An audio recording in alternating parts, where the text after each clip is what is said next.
Hello. Good morning. Good morning. How are you? Good. Tired. I have a sick kid home today. Bad way to start school. Yeah. It's clockwork. Clockwork. But this time I think it came from my husband because he was sick last week, and then the older one was sick, and now the little one's sick, and I'm just like, oh, I don't want to get sick.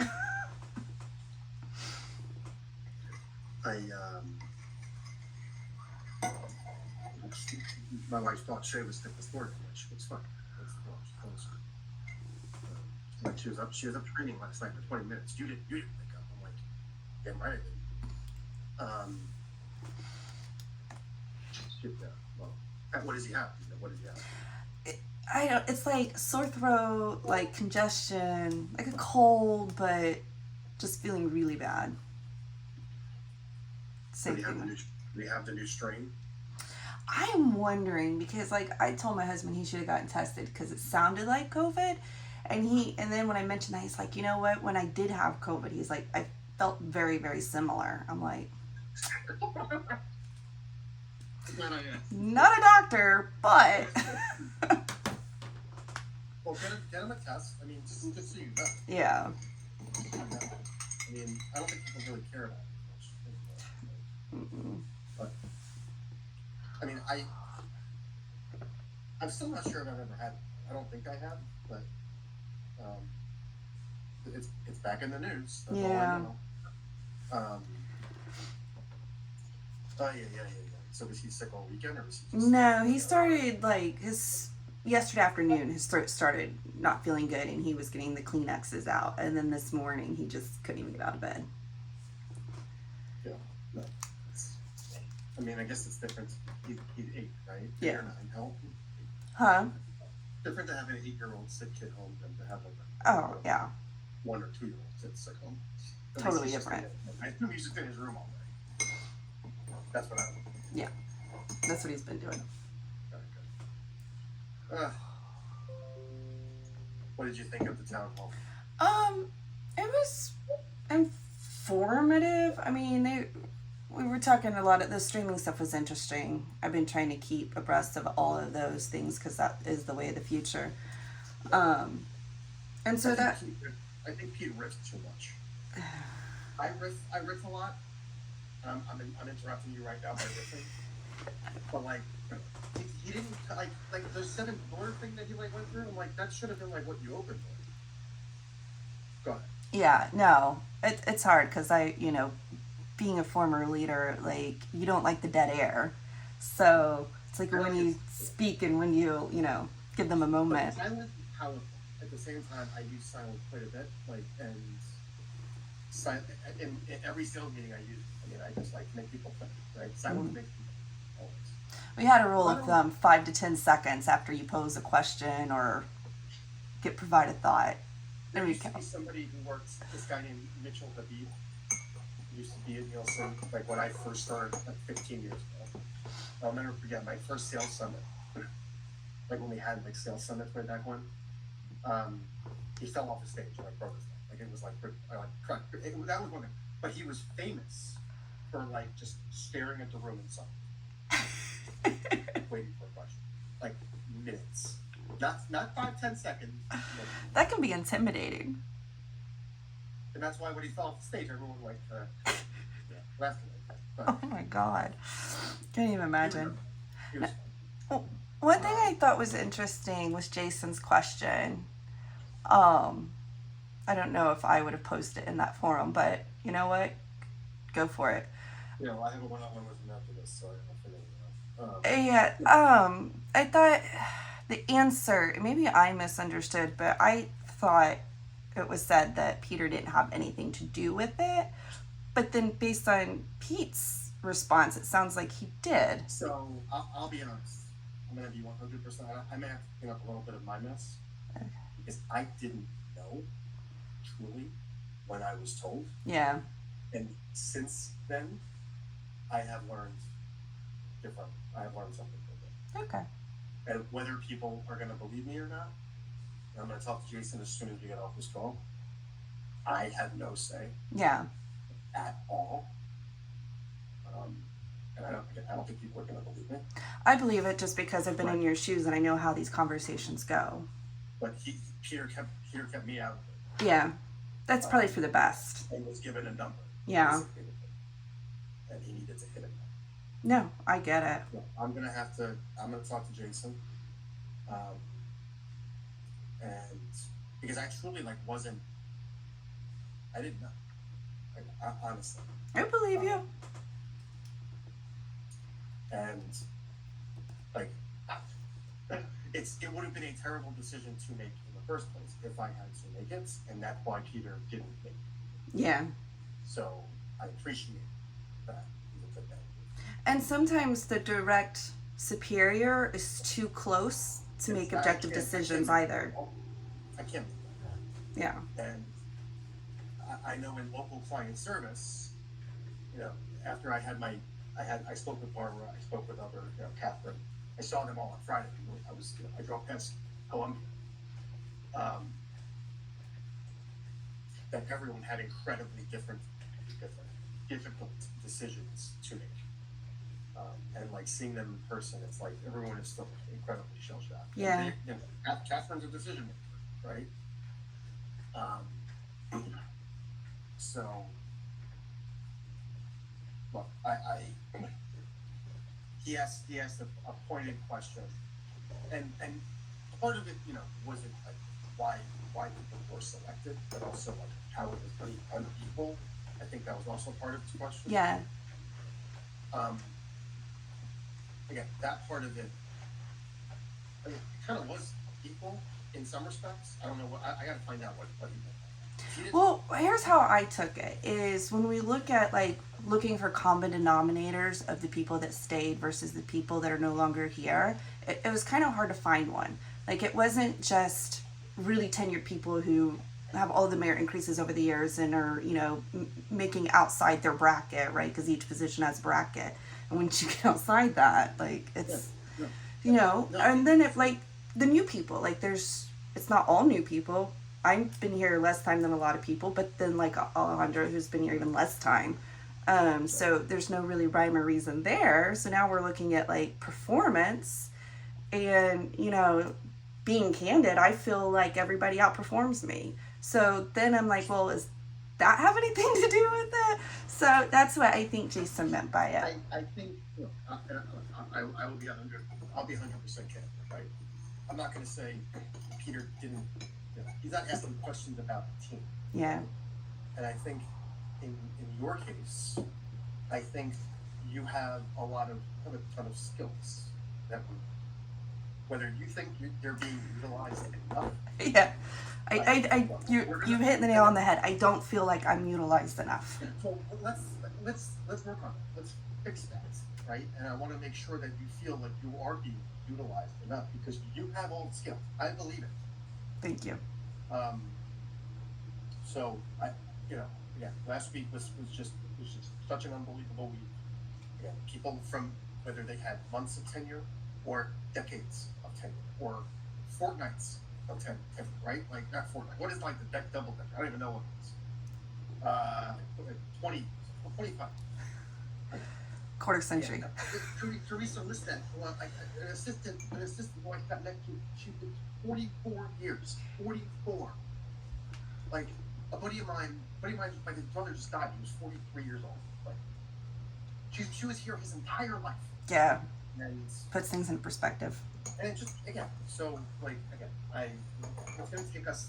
We're still gonna be in a time of mourning for the next couple of days, weeks, because we're gonna have that call tomorrow with offshore. I got 7 tickets we gotta go through. There is work to do. So yeah, when it comes to the work, I think I would like a little bit more direction and delegation, I guess, because I feel like sometimes I butt heads with Heather on she just grabs things so quickly and she does it before, and then I feel like, well, now I'm twiddling my thumbs again. Like, what can I do? And maybe I need to be more assertive, because I know I have that issue. No, and I want you to listen. Don't sugarcoat shit with me. Say it like it is. I respect it, and I don't get my feelings hurt. No, but I feel like sometimes I can tell where you're like formulating your thoughts and like, how do I say this? I want you to think that you get a question, right? Just think like not only what reports do we need to like do it, but like how would I answer it? How would a client service person answer that question, right? Whether it comes to the email I sent this morning, right? An example, right? That's something that's from press that frankly I don't care about because we have enough other crap going on right now. But I figured I'd ask you guys like what you think, and your suggestion was a good suggestion. Go do it. Like go do it. Go run like a test. Okay. Just take that step to if you have the time. Yeah. But like you don't have to wait for me to say yes. I don't want you to think like if we get an email, like I sometimes don't always respond. Mm-hmm. So my hesitation isn't from a sense of am I going to get a yes or approval to do it. It's am I thinking about this the correct way? Am I going in the right direction? Or am I completely missing the boat and doing it all wrong? And so it's my insecurities that hold me back. I feel like you don't give yourself enough credit for what you would do, right? Like seriously. So like that email came through. I think I'm more of a macro thinker, like in general. Like I think I need to run a lot of things to get this answer question the way I would want to answer, right? Because I like a lot of data. I like to like look at multiple markets, things like that. Mm-hmm. Like, all right, let's look at a couple markets and just find a rural one, a south one, and just compare. Okay. Like that's fine. We don't have to recreate the things that you do. I always think that way, and that's something that I'm not good at, frankly. So like when we talk with Bill Quinn, and he's like, I need a couple sentences. Like that's where I'm not good at. I think way too like Big Ten, I was thinking we need to run all of these individual markets to get the average, and then compare that to the average. And then now we're just doing something very similar in one, simple. My words are very wrong here. Simple in one market. I said different earlier. I screwed up a D word. I screwed up simple. What's going on? But look, no, I don't. I do not want this to be like a competition for who's going to get it done fastest. I do not want that. When I was a kid, like I was always the first one done the tests. Like I was always the last one done. I hate, and I just like. I don't want to share my anxiety with other people in that. So like, what Heather's good at, right? She's good at just like, even if she may be wrong, like in like what the mindset, it could be half right and it's still something to look at. Yeah. Like on that call last week, she had that LA game with the station with the comparisons. What did she run? She ran like Big Ten in LA, and we had the one number versus the other numbers, and that was it. That was all we needed, right? So I hate. We're gonna be a collaborative team. Like, just like I just want you to think ahead. Like I said, don't wait for me. Like, if there's something that comes up, just jump on it, just do it. It's not. There's no race. Get it done. But I don't. Yeah, I'm riffing now because Yeah, it's like before I even figure out what step one is, Heather's got it done. I know she's good. Yeah, she is. She's really good. We gotta give her credit. Yeah. We gotta give her, and I'm not like again, and like. I give her kudos all the time. I've learned everything I've learned is because of her. I'm very blessed to walk into this job and have people like us, Rachel, and everyone else that was here. Like Justin did a great job, and don't leave this team. I think it's okay that we all just use our strengths the way that we can use them. Yeah. Like, feel okay with that. Like, people weren't laid off because of their workload. They weren't. There were people with heavy workload that were. Yeah. And that's a good point too, is like workload too, as far as like who left, who went. I don't, again, I was not in the decision making. Yeah. It was apparently part of, something that our leadership had to deal with.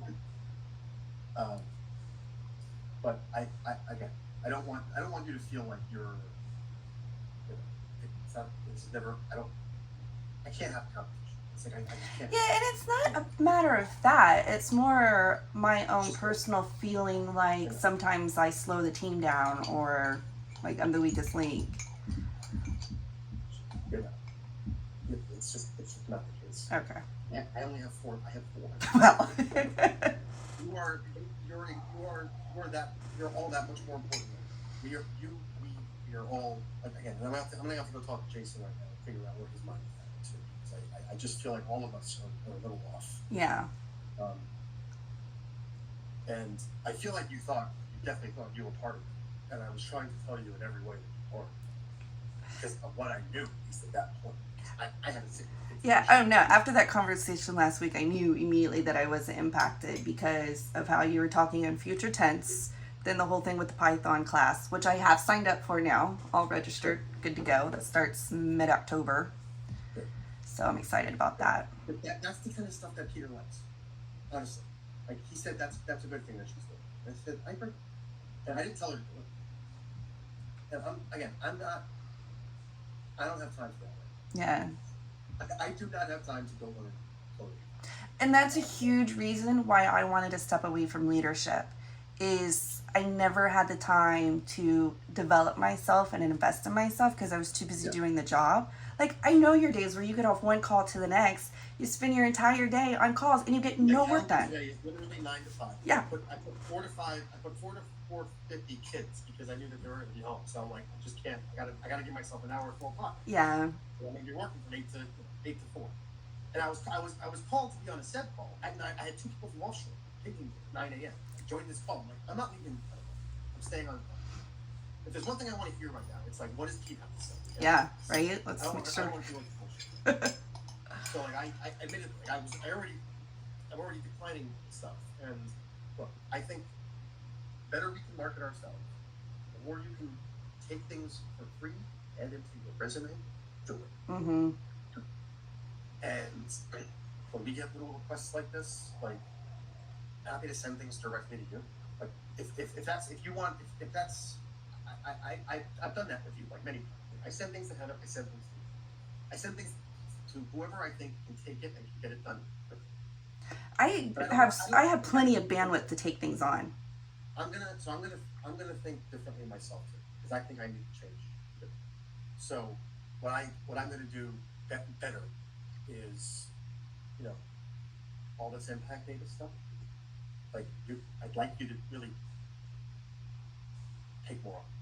I would like so too, because I don't know anything about it, and I want to, I'd like you to, when I have this call tomorrow with offshore, like there's a lot of little bullshit requests that we are taking on. Like you may have to take more of those.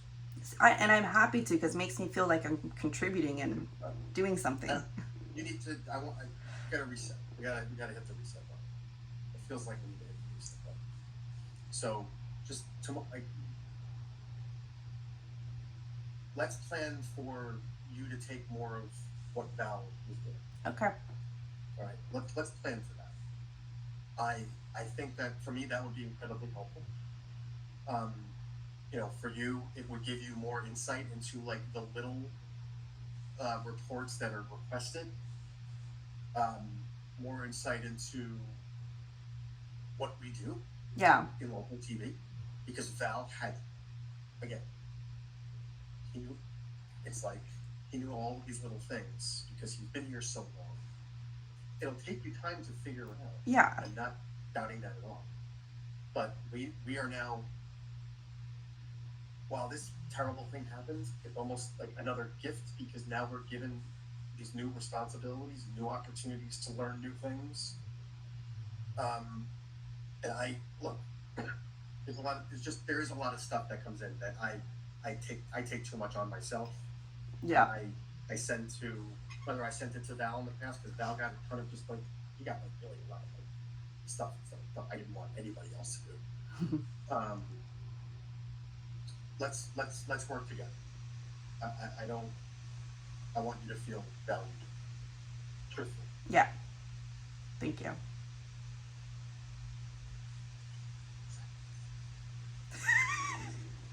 It's hard. So, and I feel like we talked about this a little bit before. Yeah. I haven't been good. I want to. No, I mean, I gotta figure it out. Leadership's one of those things. It takes a decade or more. Like you never stop, and exactly, you're right. Like I've been at Nielsen for 15 years. I know about Nielsen. Yeah. I don't know about like how to ask for things. I don't know how to like be assertive of what you're saying. I think you're an excellent project manager. Like you know how to get the job done. You handle all the moving parts, and but it's not. But again, like I feel like we can all do things better. I do. So are you? How is the?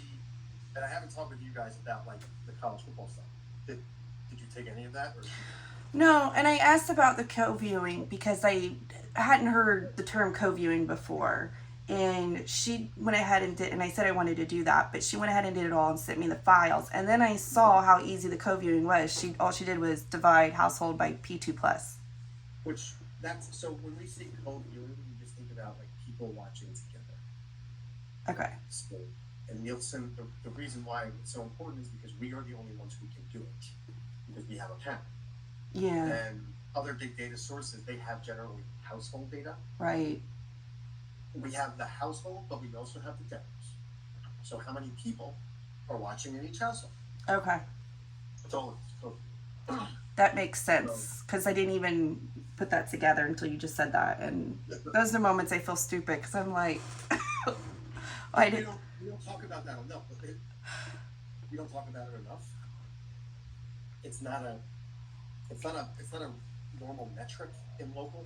Like it's not really looked at a lot in local. It's looked at a lot in digital, and that's why when you start keep those streaming, co-viewing is the one thing that we can do that nobody else can do. That's In good to addition know. straight up demographic view. Yeah, no, I totally get it. Makes sense. So the reason she did it is because it was like stupid. It's a household report. It's a demo report. It's literally the same thing. She could have like it's like I get why she did it. Oh, I do too. Totally do. But like this thing, just figure out this thing. There we go. I can connect you with Lauren if you'd like.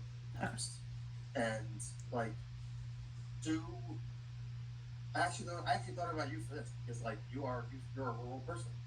And me, you feel like you've lived in rural, you lived in urban. You've done both. I have.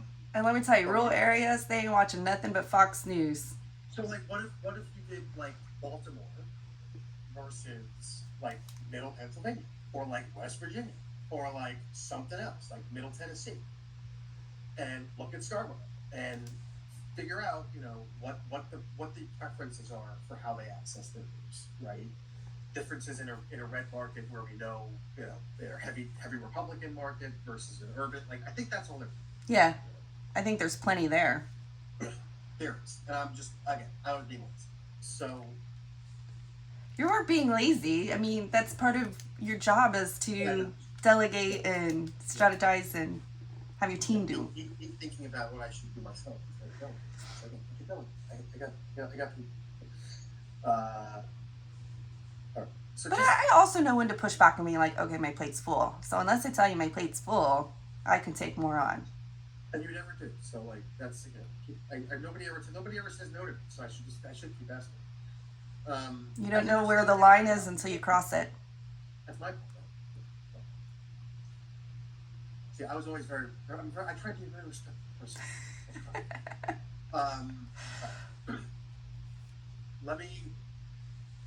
What markets do you want to go? Huh?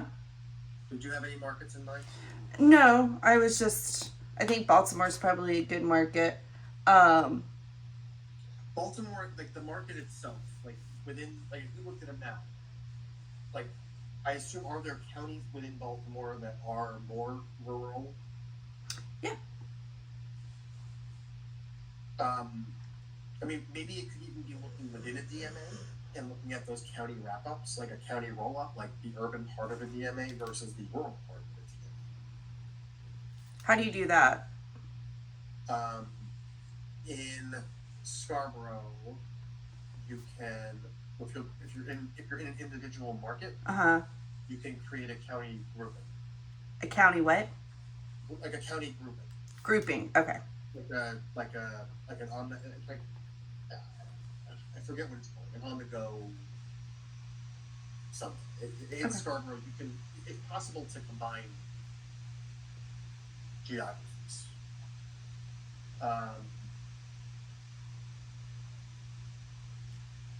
What I would do though, let me read. Hi, I'm an editor with the Warriors. We're looking at where rural America gets its news from versus urban America. Wondering if there's any way we could use Nielsen information to analyze. The common wisdom seems to be that rural voters draw from much more conservative news sources than urban ones. But I've never seen any good data to really back that. Okay. So whether it's an individual market, like, because I don't know if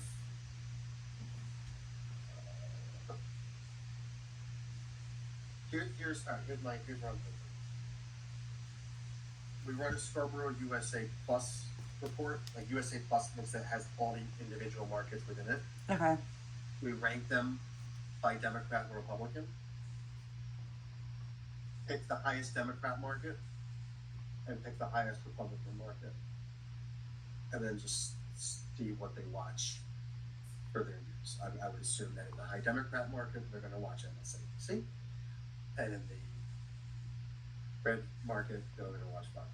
Yeah. I mean, I think we already know what the data says, but to her point, she needs the data to say it. Urban versus rural, I guess, is also part of that. So, like, maybe even within the Republic, even within the high Republican market, is there a city, like, then maybe we look at like the metro area of that market? Are they watching more MSNBC versus the rural part of that market, which watches Fox News? So that could actually be interesting within the highest Democrat market and the highest Republican market to look at it both that way in those two markets. Okay. Does that make sense what I'm saying? Mm-hmm. Okay. I'm gonna write that. Star USA Plus rank the DMAs by Democrat, Republican. That's actually, I think that's a good idea. Then in the highest Democrat market, look at metro city counties. What do they watch? The highest Democrat and Republican markets. Look at metro city counties. Group these cities together. Group the rural counties together. What do they watch in these areas? Alright. I just replied to you. I'm gonna send a note to Lauren. I'm gonna add you to the note. Reply, hey Lauren, Rachel, I think we can help here. I've added Rachel from the team. One question, did they mention any deadline? Oh, were you talking to me? I'm talking to Lauren. I'm writing Oh, an email. okay. That's what I thought, so I stopped listening. No. You're not. A couple questions. Did they mention any deadline? My thoughts. We would look at heavy Dem market and a heavy Repub market. Then within those markets, look at the city counties.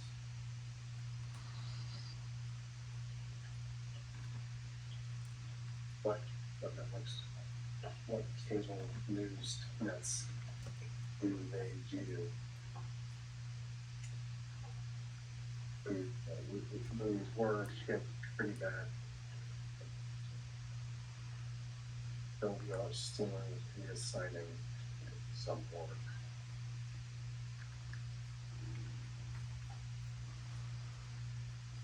All right.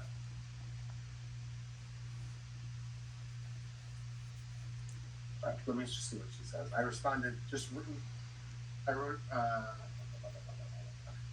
okay, I think we can help you. I've added Rachel. A couple questions. Mentioning that, like,